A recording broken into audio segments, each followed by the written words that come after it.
sabihin natin na 11 months pa. 11 months na lang. New Year na naman. O, New Year naman.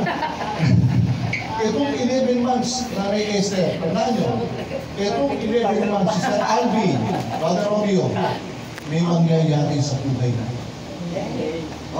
Hindi, ano yung mangyayari? Hindi natin. Nasa sa ating pagpili ang ating ikaliligtas din. Binigay na sa atin ng Panginoon ang kaligtasan ito, nasa pananampalataya na kayo, nasa katotohanan na kayo, nasa tunay na aral. Pero ang pagpili natin, nasa sa atin pa rin kung tayo ay mananatili. Okay, number 1, bago tayo matapos, there are 2 weapon o dalawang armas na gagamitin natin, Brother Ivan, Sister April, para mapahalagahan natin ang pagiging pinili ng Diyos. Una, 17 ng 1, versikulo 21 at 22, ito ang tinatawag na armas para tayo manatiling pinili at mapabilang sa mga pinili ni Kristo. 17, 21 at 22, number 1 na kailangan natin ito. 17, 21, and 22 ng John. Number 1 na panlaban natin para tayo manatili na pinili ni Kristo.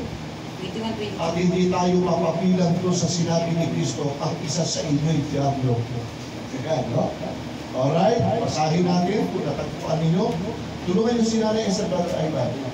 17, 21, and 22. Number 1 na weapon natin o panangga at panlaban natin sa pagiging pananatili natin kay Kristo. 21, basa.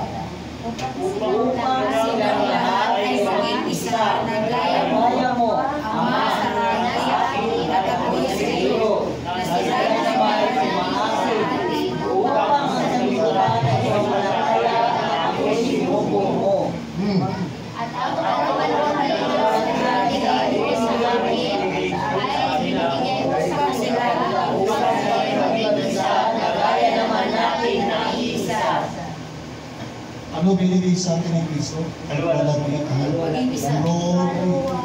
Ano ba yung glory? Hindi pinag-aralan natin. Yung pinili tayo, libre tayo, pagandabayan tayo sa Diyos, ibililang tayo mga anak ng Diyos. That is the glory. Kalwalatian, kasiyahan ng Diyos. Binigay sa atin.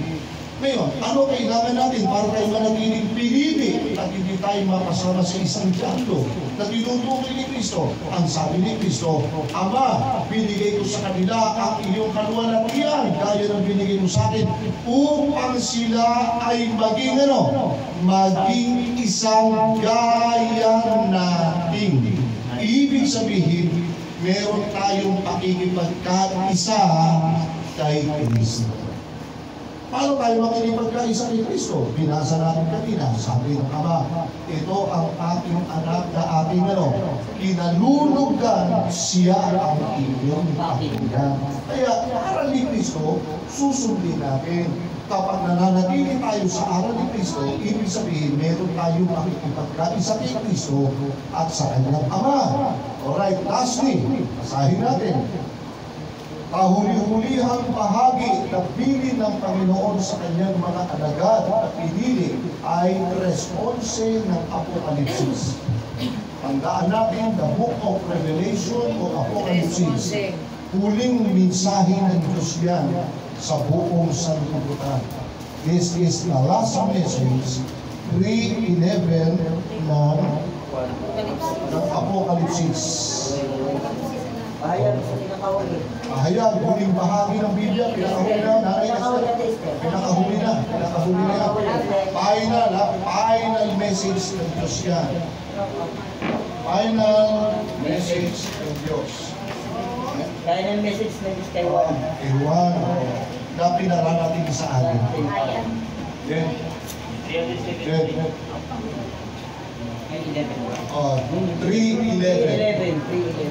Nakita nyo na lahat? Okay, basa. Oh, basa. Ako'y maging na madali. Panghawakan mo matibay ang nasa iyo.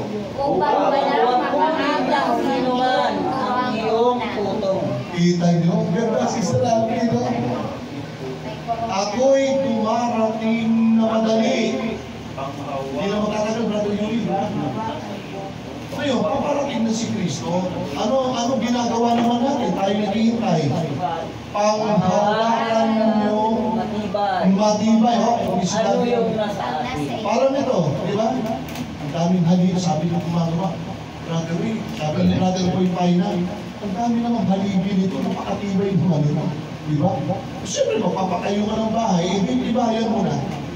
Ano na naman gagawa? Gigiwang-giwang ginawa ng bahay. Kaya sa pananampalataya, sabi na ni Esther, panghawakan ninyong matibay. Bakit matibay ang hawak mo? Baka makagaw. Si Jenny, egot-egot, maglalakad kami. Sa Nueva Ecija. Di makalimutan. Oo, naglalakad kami. Pagbaba namin ng sasakyan, yung pitaka niya, nilagay niya sa kanyang bag. Sinusok ng gano'n. Ngayon, pagtawid na una akong tumawid ang kalsada, nasa likod si Kenny, may sumabay na mama, binanggalan siya. Pagkapayo, wala na yung pitaka niya. Yan ang sinasabi ni Kenny, sabi ni Cristo, paghawakan mo mabuti matibay eh. Ba't yung may nawakan matibay? Naliwala ka na wala magtanakaw sa lahat ng sulot ng mundo, dami. So, gano'n mga kapatid, para ba tayo matututan? Ako natututan ako ng servo, nagtagda ng servo ko dito sa may dyan sa crossing, yung laglag na barya, laglag barya, meron dyan. Pagdaan ko, pagkapako, wala na eh. Inabangan namin, habulan kami sa island ng SM. Pabarili ng pulis eh, nahuli na, pinagulpi sa akin. Ha? Pag-ibig, di ba pwede yung bigas? Oo. Nakita ko rin dito. Oo. Pag magbabayad na ako, yung bakit ko wala na. Wala na. Kasunod ko, wala na rin. Wala na rin. Wala na. Wala na. Wala na akong may bayad dun sa... Sabi na, ano nang nanay? Sabi, paghawakan mo, isa rin, ipitin mo may matibay sa pinipili. So, hawakan natin matibay. Ngayon, ito rin yung basa sa 12. Panghawakan yung matibay. Ano sabi sa 12? Ang magtagumpay ay gagawin kong haligi sa templo ng aking Diyos. Tuloy. At hindi siya lalabas pa doon. At isusulat ko sa kanya ang pangalan ng aking Diyos at ang pangalan ng bayan ng aking Diyos, ang bagong Jerusalem na mananaog buhat sa langit mula sa aking Diyos at ang aming sariling bagong pangalan. Sa 12 yan, di ba? 13. Tuloy mo. Ang may pakinig ay makinig sa sinasabi ng Espiritu sa mga iglesia. Ayan. Iglesia ba tayo, Brother Yuli? Yes! O ano sabi, anong panawagan sa iglesia? Ang may pakinig ay makinig kayo. Amen ba? Amen. Magpalaya tayo. Thank you so much. Thank you. Kayo po